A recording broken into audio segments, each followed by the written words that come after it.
Como, né, mesmo já foi apresentado aí, o tema da nossa palestra é a integração do metabolismo e né, essa conversa entre as vias intracelulares. Eu acho que essa é a maneira mais interessante da gente entender e falar de integração do metabolismo. Uma conversa entre as vias intracelulares que regulam o nosso metabolismo em diversos caminhos, né, por diversos caminhos.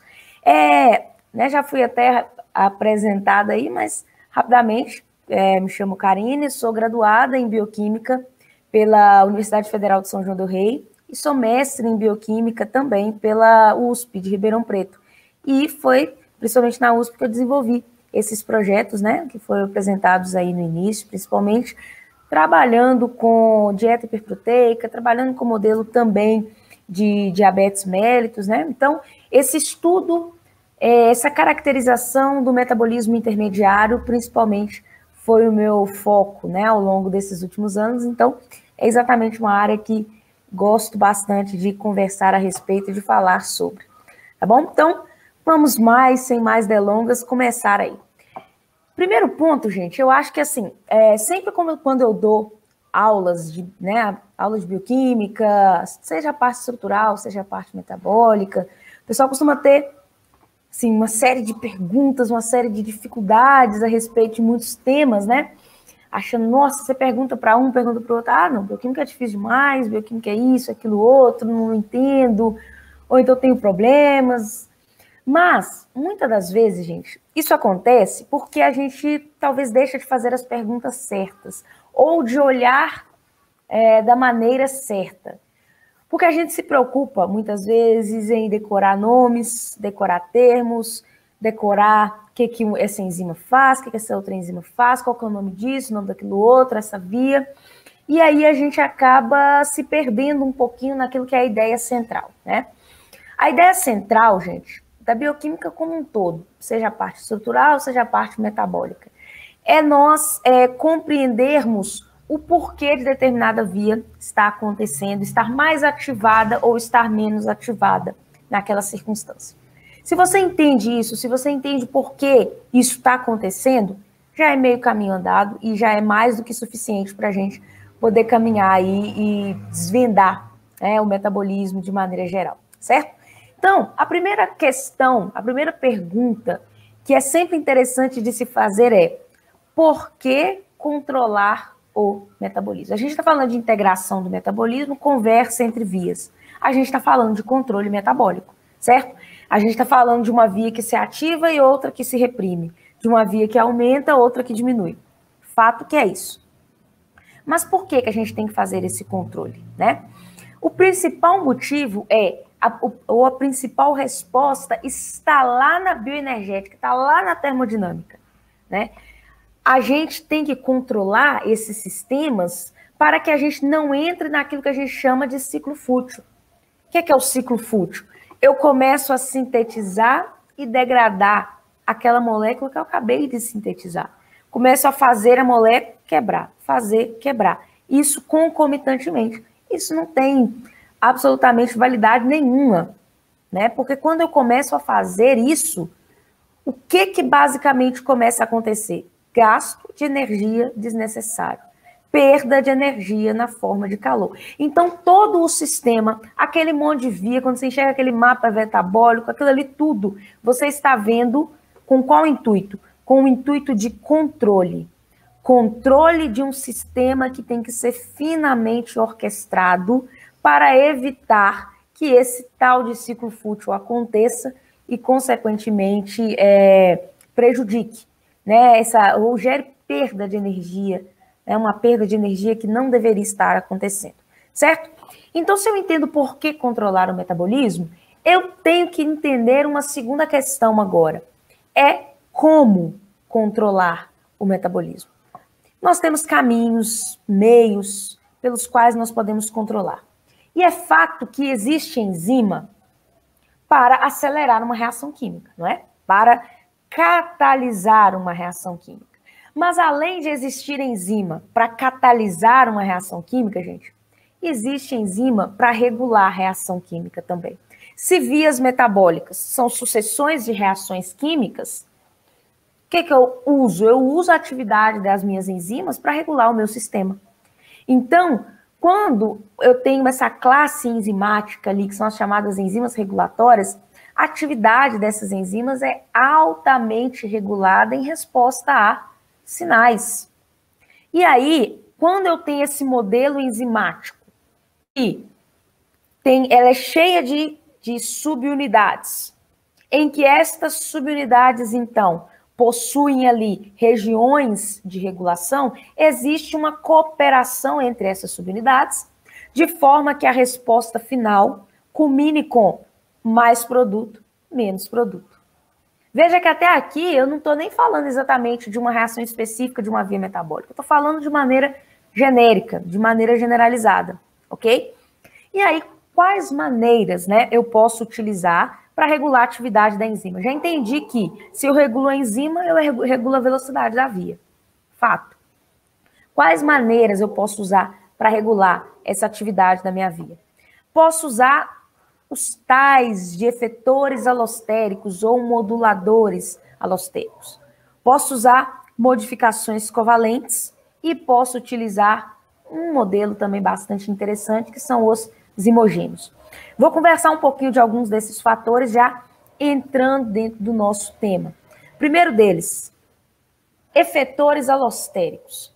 Pense, então, em efetores alostéricos como moléculas que podem vir a ser até produtos daquela via que eu estou me referindo.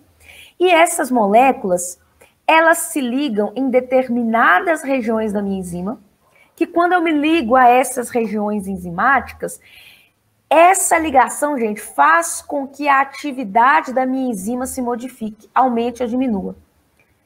Por quê? Aumenta ou diminui a atividade da minha enzima? Vamos lembrar de um conceitinho básico de enzima aqui agora. Enzima tem uma região catalítica, que eu chamo de sítio ativo, né? É onde exatamente o meu substrato se liga para que produto possa vir a ser gerado, certo? Quando uma molécula regulatória, que é esse efetor alostérico, se liga em uma determinada região regulatória da minha enzima, a região catalítica muda de forma. A conformação muda. Quando isso daqui acontece, o que acontece? O substrato pode ter maior ou menor facilidade de se ligar aqui. Se esse modulador promover uma maior facilidade do meu substrato se ligar, isso é um modulador alostérico positivo. Se ele, pelo contrário, promover uma redução na interação aqui do substrato com a região catalítica da minha enzima, ele é um modulador alostérico negativo. Então, vamos pensar aqui.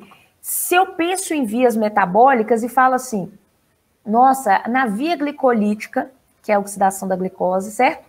Glicose se transforma em glicose 6-fosfato.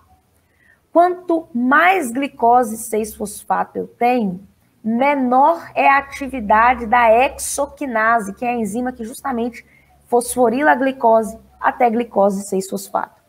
Então, glicose 6-fosfato nada mais é do que um modulador alostérico negativo da minha hexoquinase. Ela se interage ali na minha hexoquinase, diminuindo a atividade dela. É uma forma de regular por meio de modulação alostérica negativa. Outro exemplo clássico, todo mundo já deve ter ouvido falar em algum momento das vias que envolvem proteínas G, né?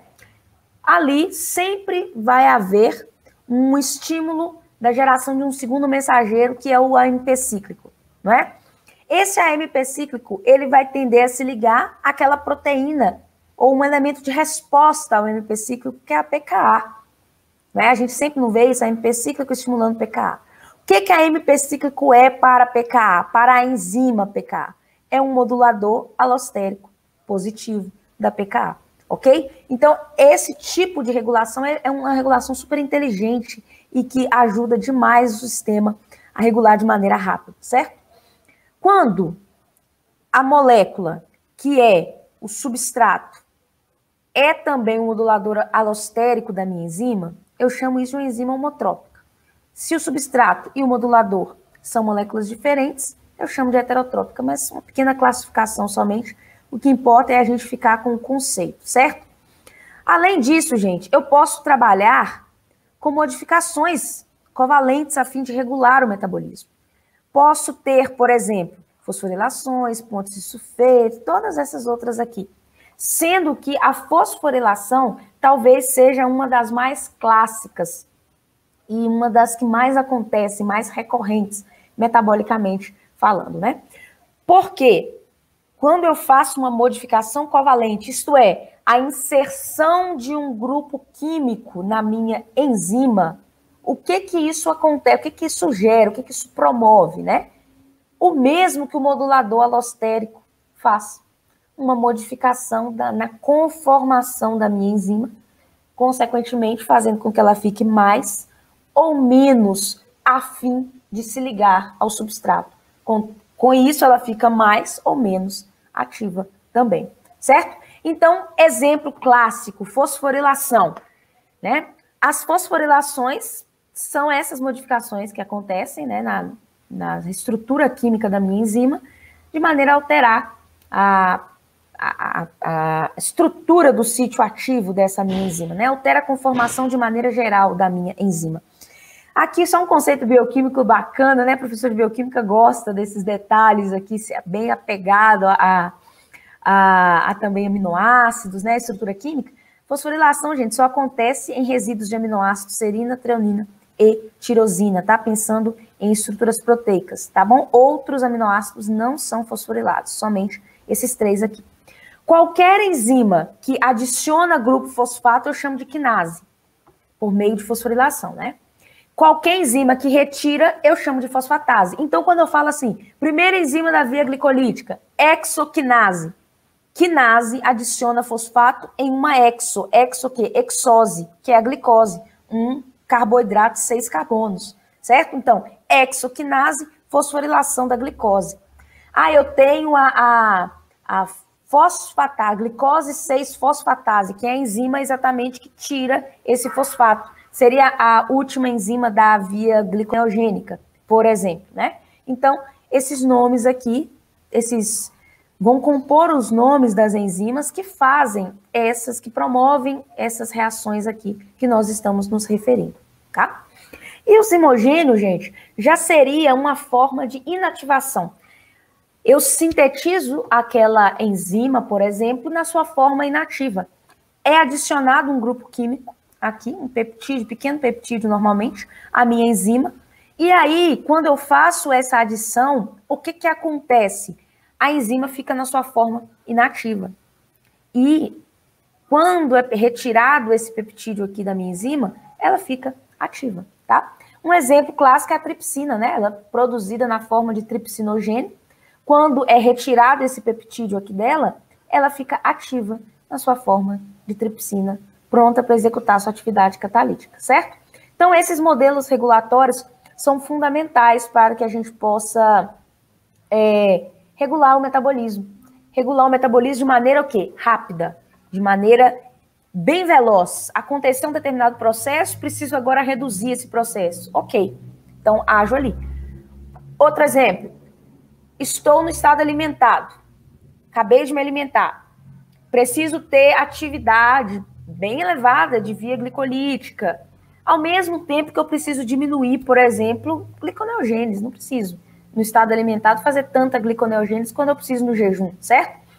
Então, o que vai estar acontecendo ali, gente? Basicamente, um punhado de fosforilações e defosforilações, né, estarão acontecendo a fim de regular essas vias de maneira o quê?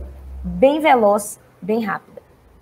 E nem só de processos rápidos vivemos, né? Precisamos também de processos um pouco mais a longo prazo. E uma maneira de se regular a longo prazo poderia ser a regulação da expressão gênica. Quando a gente fala de regulação da expressão gênica, nós estamos nos referindo à regulação a nível de DNA mesmo. Estamos nos referindo à quantidade da enzima presente no meio. Olha a diferença. Quando eu falo de fosforilações ou outras modificações pós-traducionais, regulação por moduladores alostéricos, a quantidade total da minha enzima está inalterada, gente. Eu estou só mexendo nela, ela altera a sua estrutura química, mas ela está lá, a molécula está lá. Agora, quando eu falo de expressão gênica, eu estou regulando a quantidade. Começo a ter mais ou começo a ter menos da minha enzima alvo que eu estou estudando. Então, basicamente, chega um sinal intracelular, esse sinal age sobre um determinado fator de transcrição, o qual pode, por exemplo, aqui, aumentar as taxas de transcrição de determinado gene, o que vai combinar com o aumento da tradução da minha proteína-alvo. E essa proteína-alvo, que pode ser a minha enzima, vai gerar uma determinada resposta biológica. Tá? Então, esse caminho aqui seria um caminho mais a longo prazo.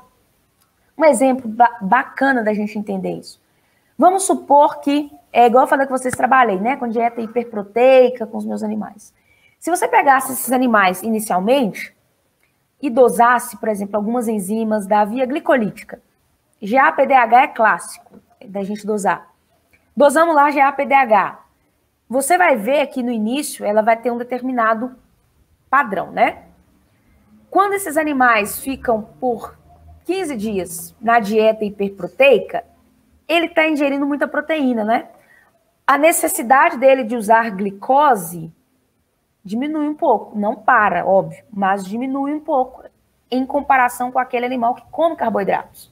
Então, se você dosa GAPDH 15 dias depois, vai estar o conteúdo bem baixo, por Western blot, por exemplo, né? É uma técnica. A gente consegue quantificar a proteína ali. Então, a gente consegue ver o seguinte, opa, menor GAPDH nesse animal 15 dias depois, porque houve regulação da expressão gênica. Esse animal, a maquinaria intracelular desse animal entende que não precisa continuar a sintetizar tanto GAPDH mais, porque não está chegando tanto substrato, que é a glicose, para essa GAPDH ficar ali, presente, tá bom? Então, esse modelo, pensando em processos mais a longo prazo, funciona muito essa regulação de expressão gênica também, certo? Eu falei, chega um sinal, seja para modificação alostérica, modulação alostérica, seja para modificação covalente, seja para regulação de expressão gênica. Isso depende de sinais. E uma das principais moléculas sinalizadoras que nós temos são os hormônios, né? E aí, quando a gente pensa em hormônios peptídicos, eles são a menina dos olhos da bioquímica, né? Óbvio que os esteroidais também bastante importantes, mas os peptídicos, por quê, gente? Como os peptídicos são hidrofílicos, né? Eles não conseguem atravessar a membrana plasmática, que é altamente apolar, né? Uma bicamada lipídica, certo? Então, eles precisam de receptores de membrana.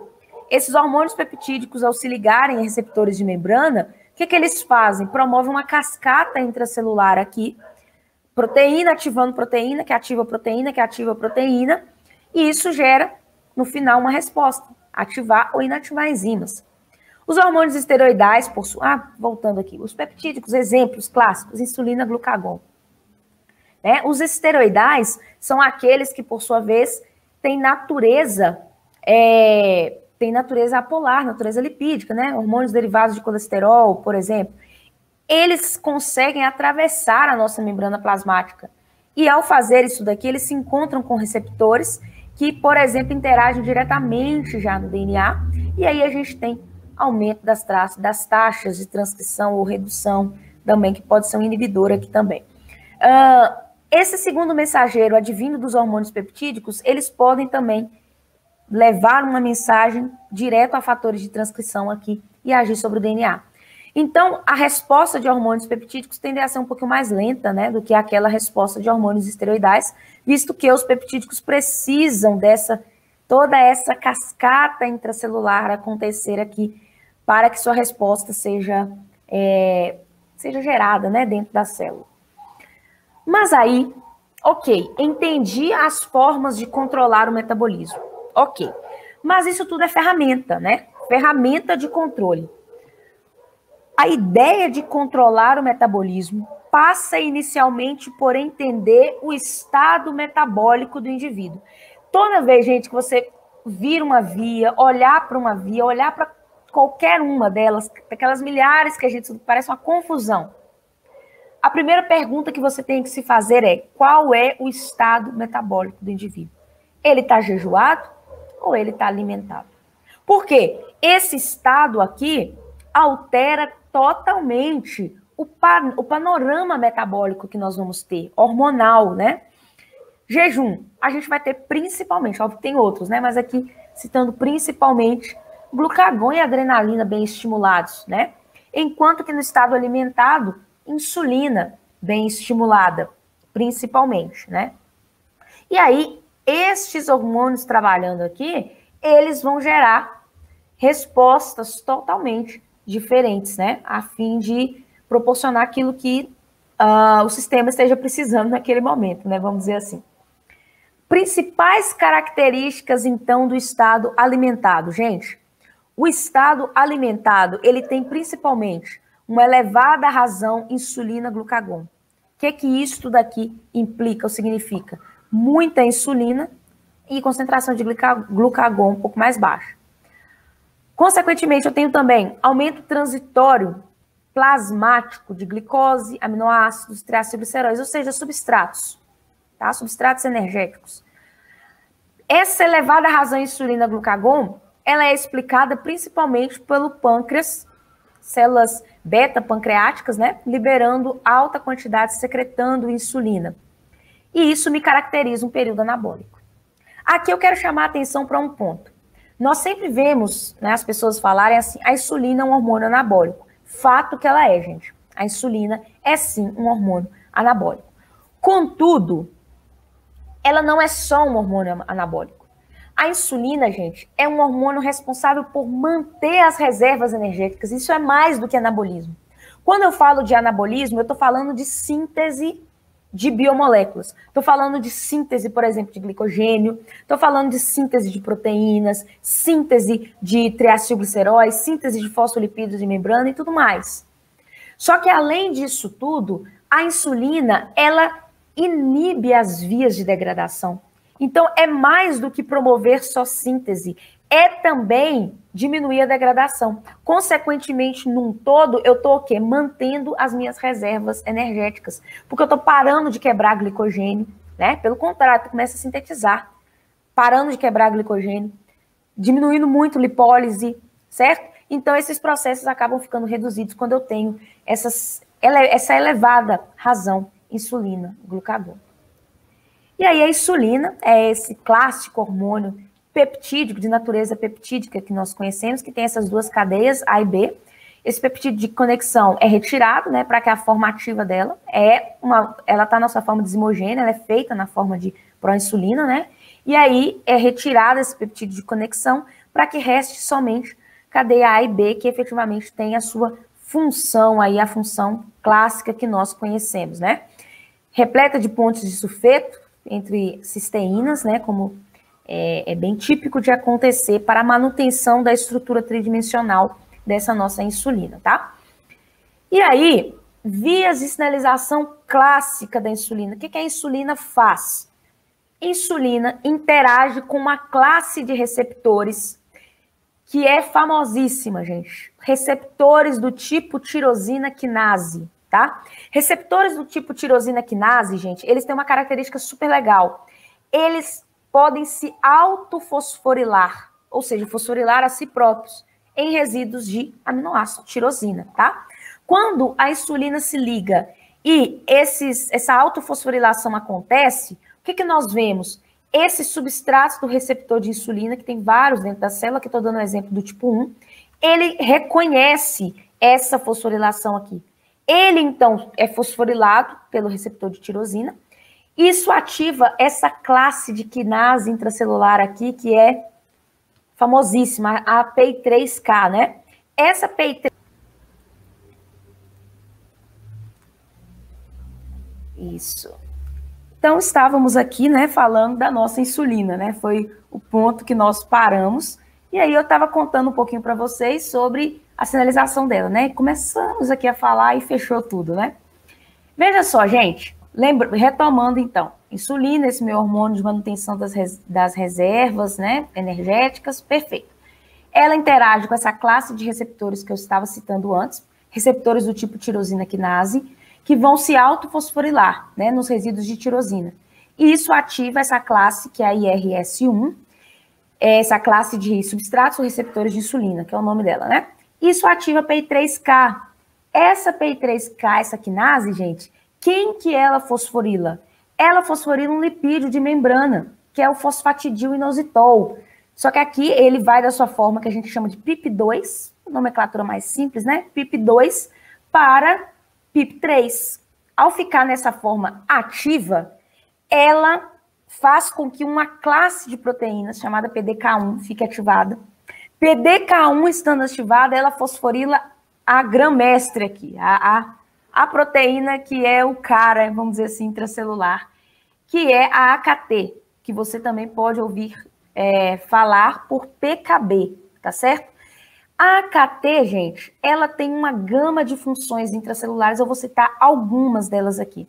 Primeira delas, translocação de GLUT4. Opa, que vem a ser isso? GLUT são os transportadores de glicose, certo? Nós temos várias classes, vários números, né? 1, 2, 4, 10, 11 e tal.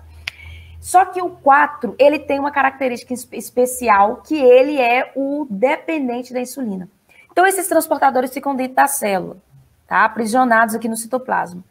A glicose, gente, não consegue atravessar sair, né, da corrente sanguínea e vir para dentro da célula livremente, tá? Então, ela precisa do GLUT. E, especialmente, tecidos periféricos, como tecido adiposo e músculo esquelético, dependem muito do GLUT4, então, tá? Então, a AKT, então, a partir do sinal da insulina, é quem vai promover essa saída do GLUT4 do citoplasma para a membrana plasmática. E ao ficar aqui, o que acontece? Glicose pode entrar na célula para quê? Ser fosforilada, né? E aí seguir seu caminho intracelular diverso. Além disso, a AKT pode agir sobre esse complexo intracelular aqui, mTOR, super conhecido e estudado, que está diretamente relacionado com síntese proteica. Então, falar de síntese de proteínas, principalmente em músculo esquelético, você está falando de mTOR, tá bom? Além disso, inibição dessa classe proteica que é a GSK. GSK3, gente, é um inibidor da síntese de glicogênio. Quando a AKT age sobre ela, inibindo a GSK3, o que acontece? Síntese de glicogênio fica disponível para acontecer. Então, as diversas proteínas para a síntese do glicogênio, como a própria glicogênio sintase, principalmente, ficam bem estimuladas aqui.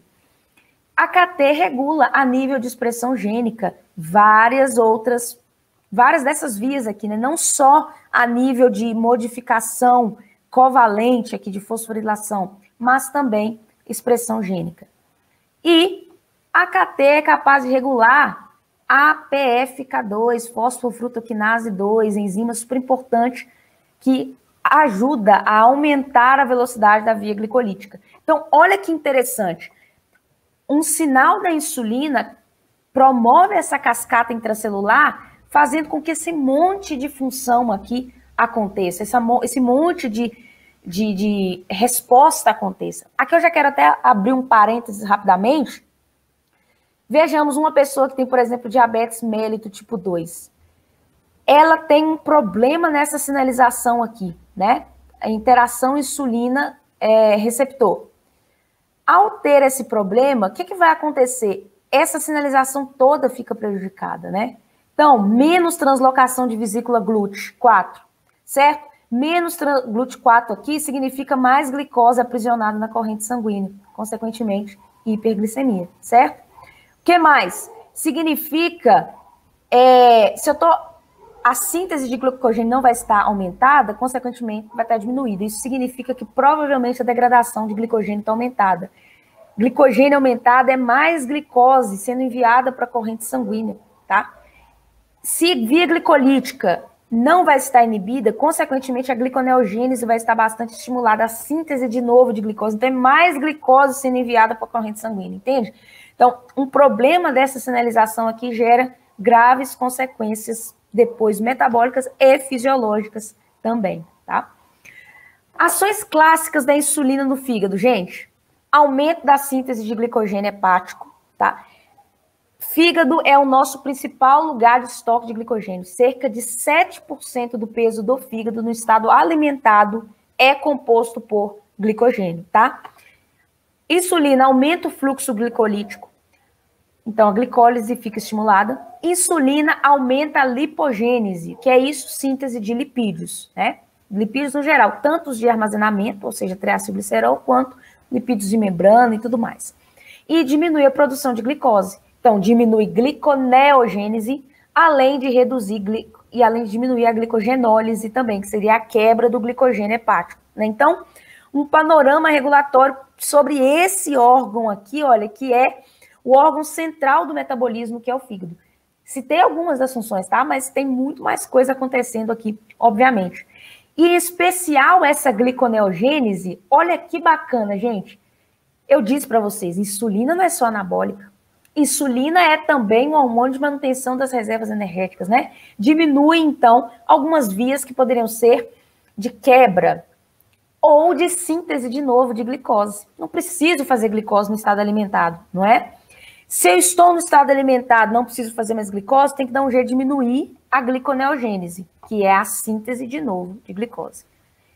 Quem é substrato da gliconeogênese? Lembrando comigo, posso ter lactato, posso ter oxalocetato, posso ter aminoácidos, como, por exemplo, a alanina, é um bom exemplo, né? Glutamato. Então, precursores de gliconeogênese.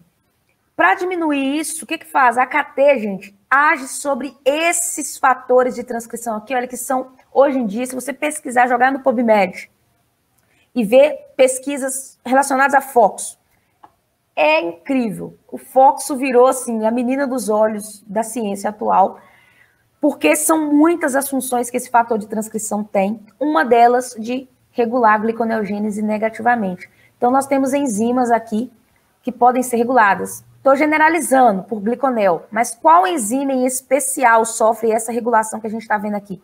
PepsiK, fosfenolpiruvato carboxquinase, certo? Uma das enzimas daquele contorno que faz o quê? Pega piruvato e faz virar fosfenolpiruvato. Então, entende-se que esse contorno é super importante dentro da gliconeogênese. E aí, FOXO atua diminuindo as taxas de transcrição de PepsiK, consequentemente, a gliconel diminui como um todo, tá? Então, é mais uma ação da insulina agora regulando, tá vendo? Uma outra via que não é uma via de anabólica, tá? É esse o caminho que eu queria mostrar para vocês. Vamos ver, então, o que acontece dentro de um adipócito, nessas situações de estado alimentado que a gente está conversando. Peguei aquela parte da translocação de GLUT4, da sinalização da insulina, já conversamos antes. GLUT4 está aqui, na membrana, pronto agora. Estando aqui, o que vai acontecer, gente? Glicose está livre para entrar. Glicose não fica livre dando sopa dentro da célula. Rapidamente ela vai ser fosforilada. Primeira pergunta que eu faço, que vocês têm que ter muito claro, gente. Vocês sabem por que tem que fosforilar essa glicose aqui? A gente sabe que carboidratos fosforilados não mais podem voltar. Então, glicose 6-fosfato, perdão, glicose 6-fosfato não pode sair de novo por GLUT4. Se a glicose ficasse livre, ela poderia sair, certo? Então, glicose 6-fosfato garante que essa glicose vai ficar aprisionada dentro da célula e não faz com que ela volte mais para a corrente sanguínea, tá? Além disso, outro detalhe, carboidratos fosforilados são importantes fontes energéticas também, porque essa fosforilação aqui é importante nesse sentido também, além de outros motivos. Então, acontecer essa fosforilação, vai seguir a via glicolítica, né? Via glicolítica forma aquelas trioses fosfatos, gliceraldeído 3-fosfato, de hidroxacetona. Mas não é aqui que eu quero me ater com vocês, não. Até que a gente chegue em piruvato. Se é estado alimentado, né, como nós estamos vendo, e se há disponibilidade de oxigênio, esse piruvato vai ser convertido nas mitocôndrias a acetil-CoA, pelo complexo da piruvato desidrogenase. O que vai acontecer com esse acetil-CoA? Vai se condensar com oxaloacetato e formar o quê? Citrato, início do ciclo de Krebs. Então, o ciclo de Krebs começa a se desenvolver aqui dentro das mitocôndrias. O que vai começar a acontecer aqui agora? Vai gerar NADH e FADH2. Estes vão ser usados na cadeia respiratória, aqui mesmo, na mitocôndria, né, para produção pela ATP sintase de ATP. Ótimo, gerei ATP. Precisava disso, tá bacana, tô fazendo. Só que, gente, ATP é um modulador alostérico negativo de algumas enzimas do Krebs. Aqui, ó. Olha a regulação começando a acontecer que eu contei para vocês lá na frente. Ao fazer isso, citrato começa a se acumular aqui no Krebs, dentro da mitocôndria. Esse citrato começa a se acumular aqui, o que ele vai fazer? Ele vai sair das mitocôndrias e voltar para o citoplasma. Aqui ele vai ser, por meio da ação da citrato liase, ele vai ser reconvertido a acetil-CoA.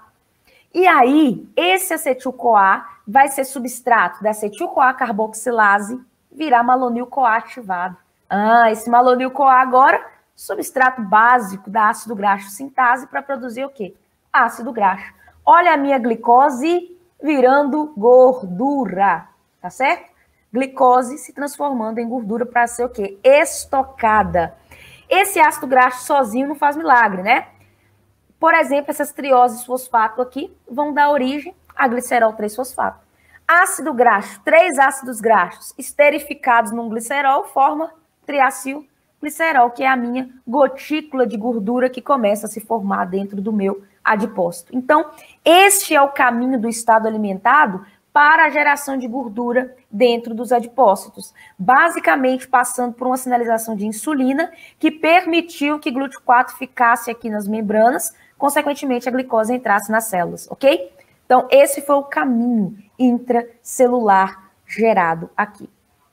E aí, pensando, por exemplo, agora no músculo esquelético, o que a insulina vai fazer no músculo esquelético? Voltando para o meu desenho da minha via aqui, né? Esse aqui está até um pouquinho mais completo, mas insulina, tá lá, certo? Fosforilação do receptor, IRS1 fosforilando, PI3K. Isso aqui que eu estou mostrando vocês, P85, P110, são os dois domínios da PI3K, né? Mas é só assimilar que é a própria PI3K que eu mostrei antes.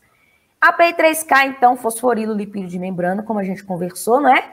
PDK1 chega lá, ela estimula a AKT, tá vendo? A AKT, então, estimulada, vai fazer o quê? Pensando em músculo esquelético, por exemplo, estimular o complexo mTOR, promover um aumento da síntese proteica, por exemplo. E no músculo também, vocês lembram que eu falei de fóxo lá no fígado, regulando gliconeogênese? Mas no músculo esquelético nós teremos fóxo também, sendo estimulado por AKT, mas aqui diferente. Quando a AKT fosforila fóxo, gente, ele sai do núcleo. Ao sair do núcleo, reduz-se a taxa de transcrição de genes chamados de atrogenes, que são genes de atrofia muscular, tá? Então, olha o que a insulina fez no músculo esquelético. Estimulou a síntese proteica e diminuiu as taxas de transcrição de genes que estão envolvidos, vão gerar proteínas, ok? Que estão envolvidas com a degradação proteica. Então, isto daqui é um sistema de fazer o que ela está fazendo, basicamente? Mantendo a massa muscular, nessa situação aqui, ela já aumentou a reserva energética, tecido adiposo. Lá no fígado, diminuiu a síntese de glicose, principalmente, né? Estocou glicogênio. E agora no músculo, está fazendo o quê? Está aumentando a quantidade de aminoácidos, a quantidade de proteínas produzidas e diminuindo também aqueles que estariam relacionados por degradar a massa muscular esquelética, certo? Então, um panorama metabólico do estado alimentado, peguei 3 principais pontos para a gente analisar, né? Fígado, músculo esquelético, tecido adiposo, então. Prontos para conversar sobre o estado de jejum. Agora, gente, no estado de jejum, a gente já está num raciocínio inverso, né? No estado de jejum, a gente já tem baixa razão insulina-glucagon. Ou seja, pouca insulina, muito glucagon. Por que isso daqui está acontecendo? Porque no pâncreas, as células alfa-pancreáticas estão liberando bastante glucagon, enquanto que as beta-pancreáticas estão mais inibidas, né? Então, estão secretando pouca insulina. Esse estado é um estado de baixa disponibilidade de substratos e caracterizado por ser o quê? Um período catabólico. Ou seja, eu posso traduzir isso por um período em que eu vou usar muito as minhas reservas energéticas. Aquilo que eu fiz no estado alimentado, que a insulina ajudou a construir, agora é hora do glucagon auxiliar, né, no uso dessas reservas, para eu poder manter o estado de homeostase, tá bom? O glucagon é também um hormônio peptídico, assim como a insulina, um pouco menor, né? Ele tem 29 aminoácidos, como a gente pode ver a estrutura primária dele aqui. E, além disso, gente, onde principalmente que glucagon age? Fígado, tecido adiposo branco, tá? Músculo esquelético não tem receptor para glucagon, certo? Então, glucagon não age no músculo esquelético, apenas no fígado e no tecido adiposo branco. Qual é a sinalização clássica do glucagon? Vocês lembram que eu acabei de citar, falei até 2 vezes, né? Insulina, receptor tirosina quinase, do tipo tirosina quinase. Glucagon tende a agir sobre receptores acoplados à proteína G. Tá? Então, esses receptores aqui de 7 voltas transmembrana, bem clássicos, age sobre a proteína G, né? E aí, essa ação faz a G-alfa separar do beta-gama, né? E a G-alfa, por exemplo, estimulatória, age sobre adenilato ciclase. Adenilato ciclase, gente, pega o nucleotídeo trifosfatado ATP, faz ele virar AMP cíclico, em um nucleotídeo monofosfatado, certo? AMP cíclico, como eu disse, é um modulador alostérico positivo da proteína quinase A, ou PKA. PKA aqui, olha, estando estimulada, ela vai fazer algumas coisas, veja só. Ela pode fosforilar proteínas-alvo diretamente, promover modificações covalentes que vão gerar uma resposta biológica, a gente vai falar dessas respostas, ou a PKA também pode regular a nível de expressão gênica. Por quê? Ela age sobre uma família de fatores de transcrição, várias famílias, tá? Mas o CREB é assim como o FOXO era lá na relação insulina, AKT e FOXO, aqui nós temos glucagon, PKA, CREB muito forte, tá? CREB é esse fator de transcrição, então, que vai atuar sobre essas taxas de transcrição de determinadas enzimas, por exemplo, levando, então, a uma resposta biológica também. Então, o glucagon, gente, tende a seguir este caminho aqui dentro das células, que, por sinal, é muito semelhante à da adrenalina também. Músculo esquelético tem receptores para adrenalina, tá bom? Aí, gente, no fígado, vamos entender a relação do glucagon no fígado, no músculo não, né? No tecido adiposo branco, principalmente, tá? Pensando no estado de jejum, o que nós temos como grande objetivo, gente? Manutenção da glicemia. Principalmente isso. Por quê? É fato que a minha glicose vai começar cada vez mais a ser utilizada, mas não está tendo aporte de glicose. Não estou me alimentando, é jejum. Então tem que se encontrar uma maneira de equilibrar a minha glicemia, não é? Por quê? Para evitar quedas bruscas glicêmicas e consequências graves que isso pode vir a ter, né? Então, o que nós vamos fazer aqui? Vamos orquestrar o nosso sistema no jejum curto para regular a glicemia. Tecido adiposo branco, vai haver aqui mobilização de ácidos graxos, né? Então, a gente vai ter glucagon e adrenalina estimulando as lipases, tá? Lipase do triacilglicerol, que é a TGL, HSL, que é a lipase hormônio sensível, lipase do monoacilglicerol, estarão todas estimuladas. Para quê? Promover essa mobilização de ácido graxo na corrente sanguínea. O que vai acontecer? Esses ácidos graxos vão chegar no fígado e o glicerol também. O glicerol, antes de eu falar dele, eu vou começar só a falar da quebra proteica aqui, né? A adrenalina e outros hormônios podem estimular aqui no músculo esquelético a quebra proteica em aminoácidos, assim como o próprio glucagon pode estimular no fígado proteínas, quebrando em aminoácidos. Olha só, aminoácidos, como por exemplo a alanina, podem sofrer reações de transaminação e virar o quê? Piruvato. Opa, piruvato é um iniciador da gliconel. Então, ao começar a gliconeogênese aqui com substrato aminoácidos, por exemplo, eu vou fazer virar glicose 6-fosfato, né? O glicerol que veio do tecido adiposo branco pode ser substrato gliconeogênico também, então pode vir a se transformar em glicose. Glicogênio hepático vai ser clivado também. Vai liberar aquelas unidades de glicose 1-fosfato que vão ser convertidas em glicose 6-fosfato. E isto daqui, no fígado, é possível de acontecer essa reação aqui, olha.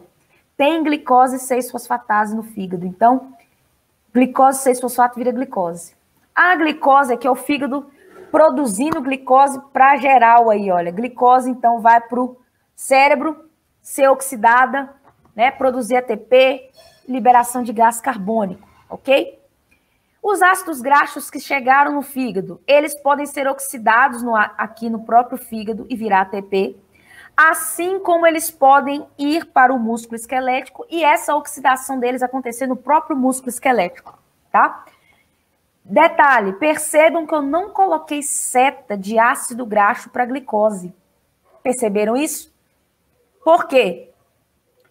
A maioria dos ácidos graxos presentes na nossa dieta ou então no nosso músculo, que estão estocados aqui no nosso tecido adiposo, gente, são ácidos graxos de cadeia par.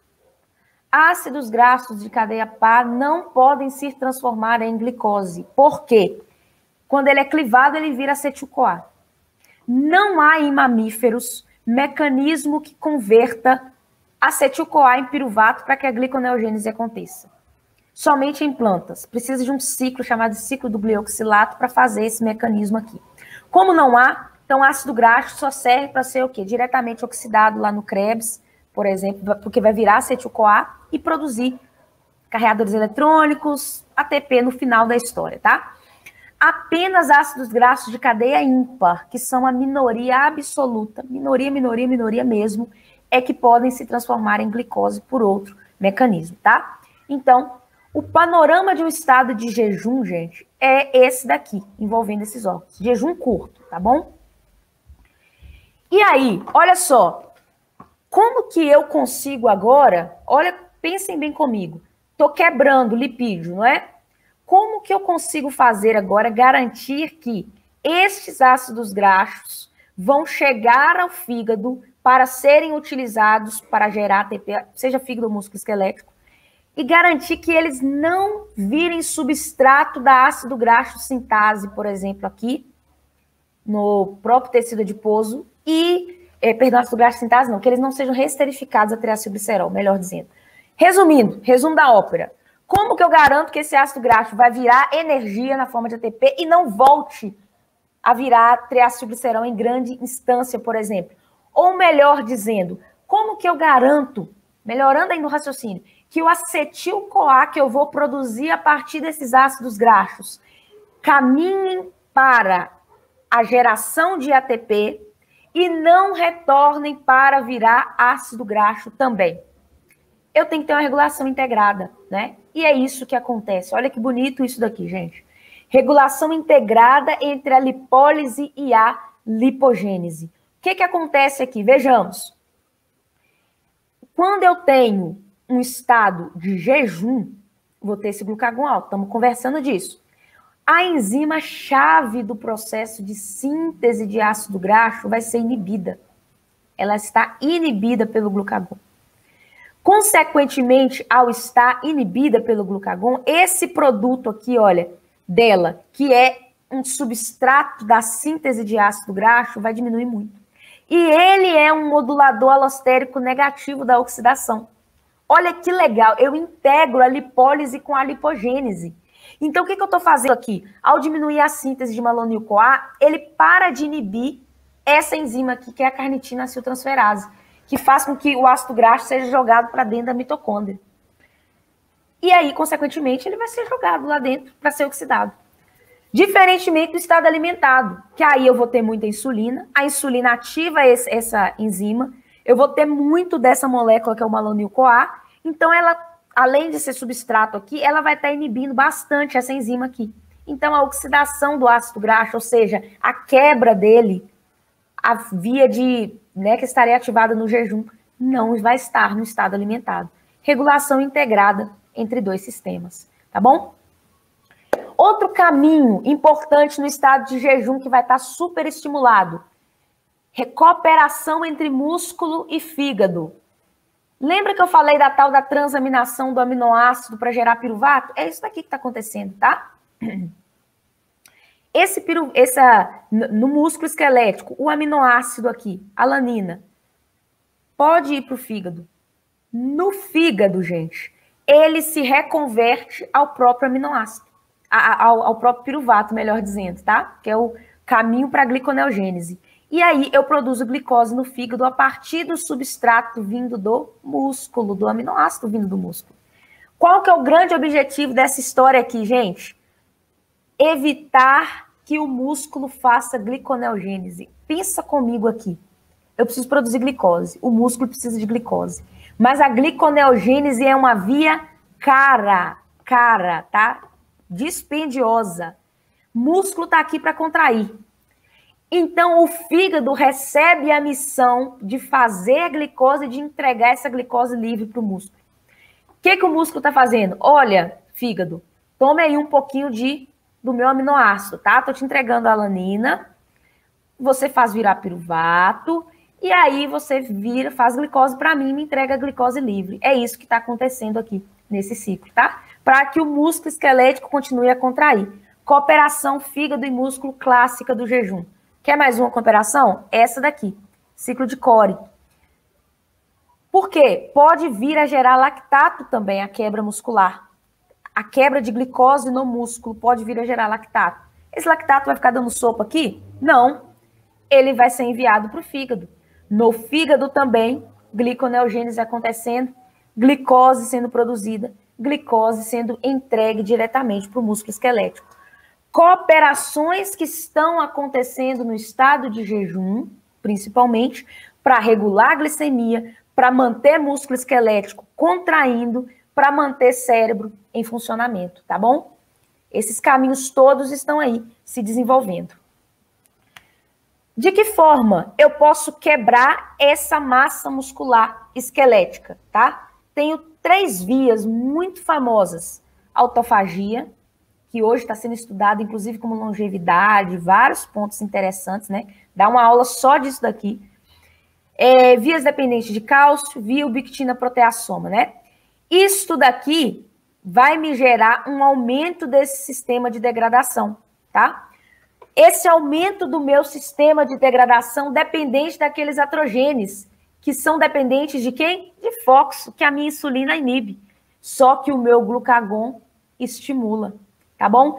Ao estimular, eu tenho o glucagon estimulando esse fator de transcrição fósforo. O que eu tenho? Aumento de genes relacionados à via proteassomal de quebra do músculo e à via autofágica de quebra do músculo. Aí eu tenho essa liberação de aminoácidos, principalmente no jejum curto, em grande quantidade, tá bom? Relembrando, então, o caminho, basicamente, né? Sem AKT, esse AKT estando desestimulada, né? Porque tem pouca insulina, esse fósforo vai o quê? Para o núcleo. No núcleo, o que a gente tem? Fósforo estimulando aqui esses genes relacionados à atrofia muscular, quebra de músculo, quebra a liberação de aminoácido para ser, por exemplo, substrato de gliconeogênese, para entrar no Krebs e fazer o Krebs girar também, tá? E aí, para a gente fechar, gente, aqui, nosso raciocínio, queria fechar falando do nosso jejum prolongado. No jejum curto, o que eu citei para vocês? Uma cooperação forte de músculo esquelético e fígado acontecendo. Falei de uma quebra de ácidos graxos, de mobilização de ácidos graxos no tecido adiposo. E isso tudo ali culminando no fígado, né? Com produção de glicose, com oxidação de ácido graxo para produção de ATP, né? Só que pensem comigo. À medida que eu vou prolongando o meu jejum, sei lá, 12 horas, 15, 20 horas, 24 horas, o pessoal que faz jejum intermitente, que está bem famoso hoje em dia, né? O que tende a acontecer? Não é inteligente eu continuar quebrando massa muscular demais. Então, à medida que o jejum se prolonga, gente, há um mecanismo orquestrado agora para diminuir a quebra de músculo e aumentar muito o uso de tecido adiposo, de gordura. Só que eu acabei de dizer para vocês que gordura não vira glicose de novo, né? Ácido graxo não vira glicose. Então, precisa haver uma maneira de reduzir a utilização de glicose e de encontrar um outro substrato energético para o cérebro, tá? Até mesmo para o músculo esquelético. tem que achar uma maneira de lidar com uma glicose mais baixa e um outro substrato para eu diminuir essa quebra de aminoácidos, de proteínas de maneira geral. Então, vejamos. Ácidos graxos vão continuar e vão começar a ser quebrados cada vez mais. E aí eu disse para vocês que essa quebra vai gerar acetil-CoA, né? Disse que esse acetil-CoA ia vir para o Krebs, a produzir NADH, produzir FADH2 e tudo mais, né? Para virar ATP. Só que, ao passo que isso daqui está acontecendo, gliconeogênese está acontecendo também, síntese de novo de glicose, não é?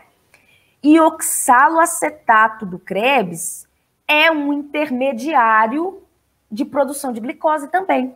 Então, esse oxaloacetato está sendo também, além de usado no Krebs, está sendo mobilizado para a síntese de novo de glicose.